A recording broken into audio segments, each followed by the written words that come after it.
Good morning, guys. Episode 1678. You can't ask the boss that. Stay tuned. I'll be firing some hot questions over to Mr. Novak this morning. Stay tuned.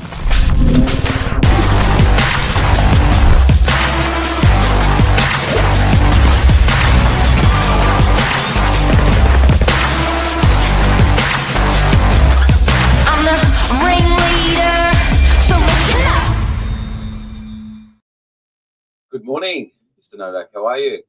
Good, you? Yeah, good. Lovely. Back from a long weekend, ready and pumping. Get as much as you can done in a short week. Time goes quick, doesn't it? We're already in nearly halfway through June, which feels a bit surreal, doesn't it? Far out. I can't help to think that you're going to ask me how many times a week I have sex. No, the questions are PG. We're going to go through. Yeah, they're a mix of family life, personal, success, business, some fun, light-hearted ones, some deep questions, some cheeky ones, but not too cheeky. So we'll start off. You've prepared questions. Yeah. I've got a few here, and I think they're quite soon. They'll be interesting. I think people will be eager to know. Now, first one off the ranks. Now, you definitely are a hard worker. Even on your days off, you're still coming into the office. So this question I thought would work quite well. What's the hardest thing about being a dad and a business owner? Because obviously you got two beautiful daughters. What's the hardest thing about being, obviously someone that's running a business, 50 odd people, and having the family at home? How do you handle that? Time and guilt. That's the hardest thing. Time, I feel you just always it's like fire, run to the left, fire, run to the right, and it's that stretch between family and work and family and work. And then there's that guilt, when you're on that holiday, you're feeling guilty, and then when you're at work, you're feeling guilty about not being with the kids. That'd be the hardest thing. Yeah, wow. Well, that's good. What's your favorite family tradition? Ooh. Probably Serbs have a thing called name day. So it's once a year, and we all get together. So you invite family and friends over, and we do a dinner. So it's not actually after my name; it's a saint, patron saint. Our saint's Saint George, which is on the 6th of May. I'm Serbian, and it carries through the male of the family, the eldest of the family normally, but my brother doesn't practice it, so I do. So that's love up, and then every Friday night we sit down as a family with the mother-in-law, auntie, family, and we've done every Friday night for 28 years. Wow, that's very lot of consistency there. And what's something your kids have taught you?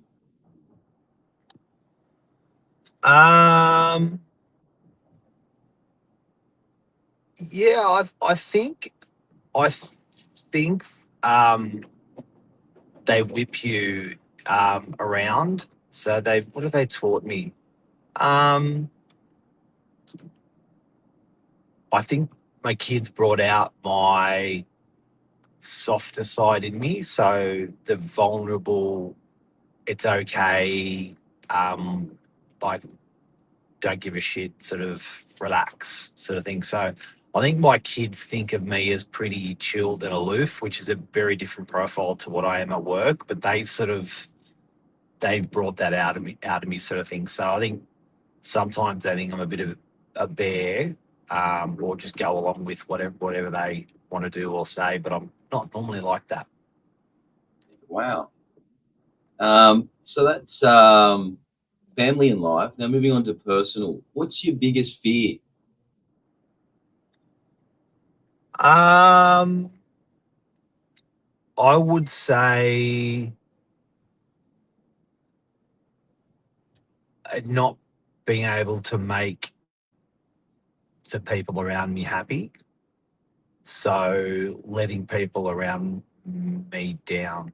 So, our mums, my wife, my kids.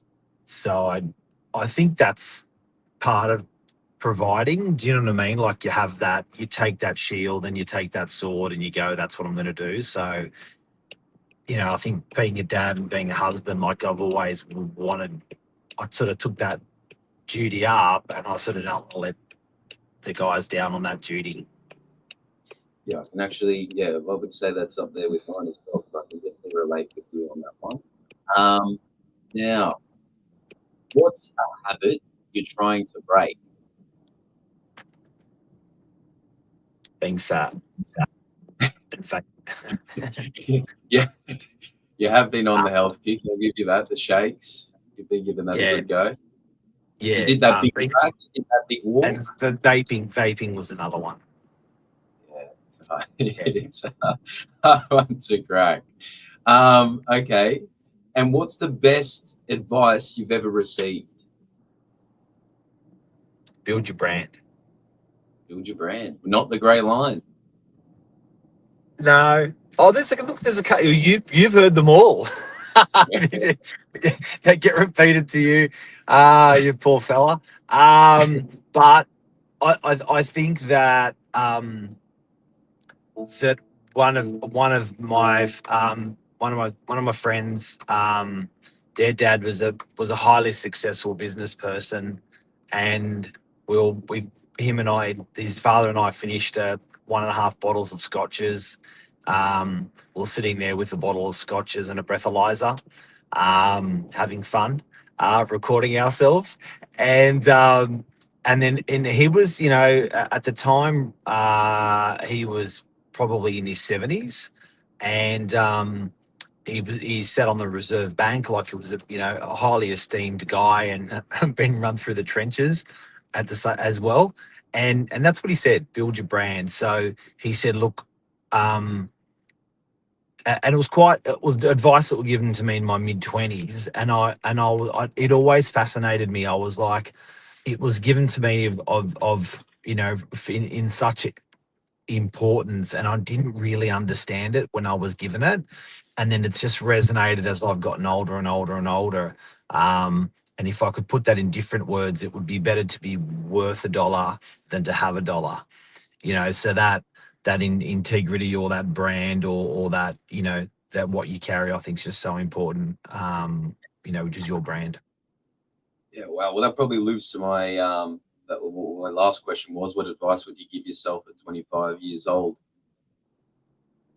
Same sort of thing. Yeah, Brand. I would probably, I think, it probably in my 30s, I sort of had a bit of an epiphany that life was like a piano accordion.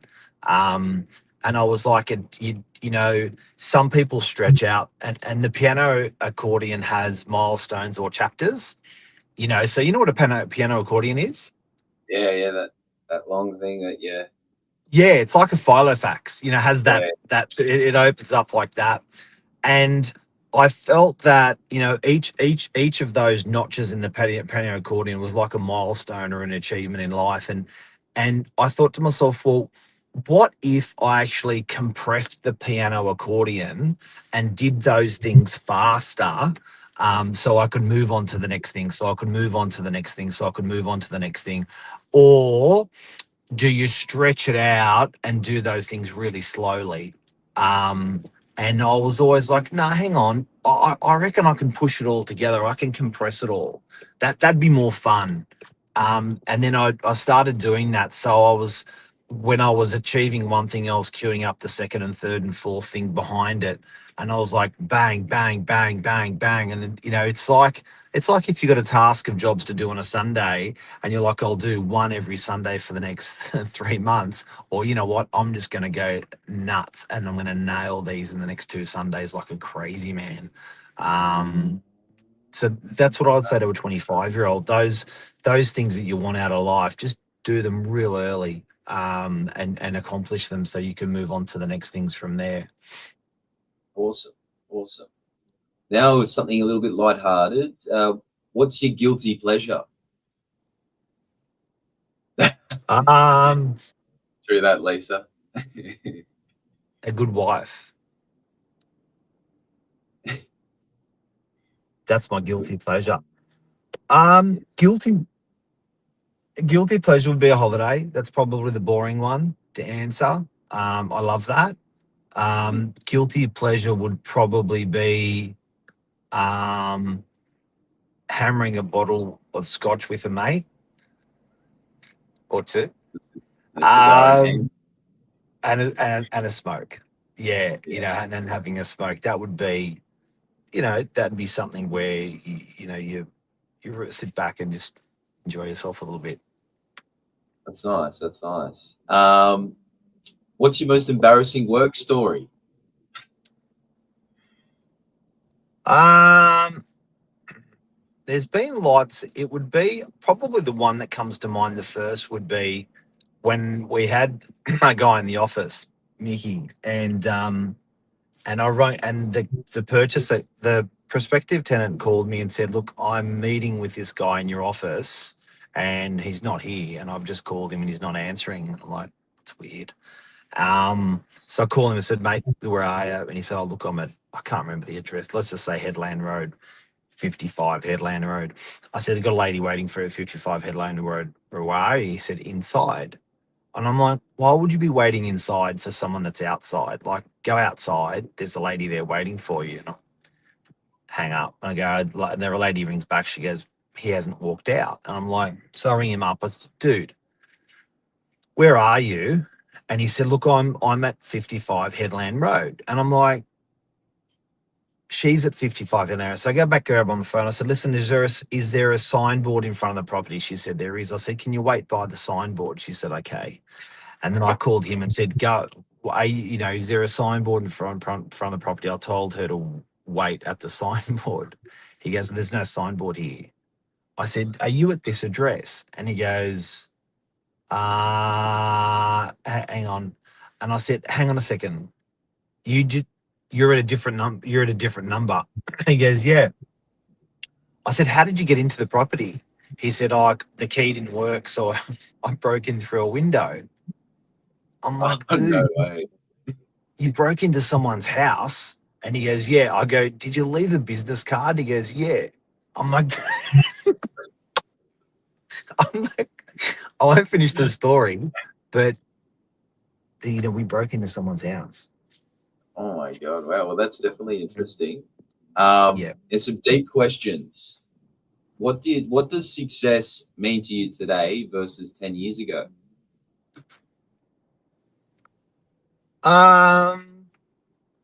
He who dies happiest wins.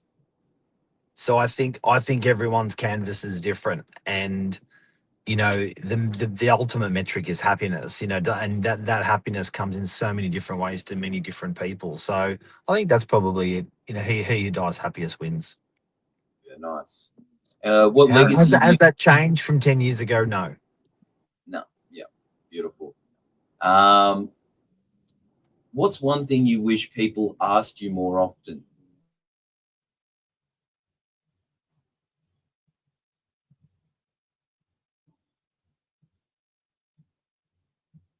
What they want, and I've often navigated that exact pathway.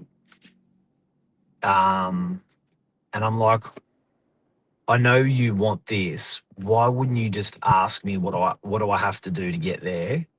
Take the advice or don't take the advice. I get it. But yeah, I'm surprised people don't ask for help more. Whether it's a buyer, a seller, or a staff member, or I'm surprised. Mm, yeah, definitely something always good to talk, open up, and rather than keep Yeah, things in. yeah. Now I already know the answer to this one. Who's the harder? Who's the harder to negotiate with? Clients, your wife, or your kids? Probably my kids. Yep. Yeah, I think um, often you just want different things. Like yeah, I'm. I sort of give up pretty early with the kids. Yeah, I just sort of don't go there. But leases, I think, we sort of we like similar things. We want similar things. So I find there's not really negotiations. And I find clients are I find that we have a common path with clients. So if they want to buy a property, we've got that a lot in common. Let's go. If they want to sell a property, we've got a lot in common. Let's go. So it's an easy Awesome. negotiation.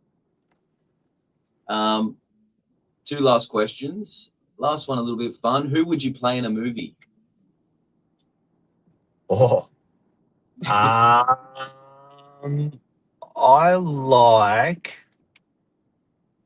have to choose one, do I? So that would be probably a 50s, 40s, 50s character, probably like a Dean Martin, I reckon. Yeah, nice. Yeah. And if your kids listen to this podcast in 20 years, what's the one thing you'd want them to remember about you? Oh, that's deep. Yeah, good closing. Oh, let me have a little cry on this one. I would say, what's the question again? If your kids were to watch the podcast in 20 years' time, what's the one thing you'd want them to remember about you? So I guess I'm just doing my best, and it's not my best for them or for Lisa or for my parents, or I'm just doing the best with my 2 hands of what I know. So I think the lesson, it's just a guy that's just doing what he can, when he can, how he can, sort of thing. So that's sort of what I want them to do, and that's, it's not not looking over your shoulder. I learnt that in little A's when I was in athletics. And when I used to run, I used to look over my shoulder, and they used to really get the shits with me. And that's the one thing that I've never done since then. So I've never really looked left or looked right to what the other person's up to. I've just given it what I've got, everything I've got. That's beautiful. Yeah, it's good. Yeah. Well, I definitely can attest to that. Yeah, you never do anything less than 110%. So, yeah, definitely see that from spending a lot of my days in the office with you. So, yeah, thanks for the chat this morning, Mark, and opening up, giving us a little bit of a different look at Mr. Novak. Thanks for the questions. I didn't know any of these questions would be asked, so they were cool. Yeah, something a bit different, and a couple of different angles. Sometimes you don't get to see that stuff, so it's always good. But we had a few comments in there as well. Harry, yeah, crack a topic, yeah, but it's good, and we thought, we'd covered all the budget, the finance, the topics, something just a little bit different to break it up, and it was a pleasure to hear it all this morning, Mark, and bring on the rest of this week. 50's coming next month. Oh, I'm turning 50. In the big 50, half a century. Put up the bat. All right, guys. Well, thank you for your time this morning. Hope you enjoyed that little insight. We'll see you next Wednesday, Josh and Mark. Have a great day, guys. Giddy up.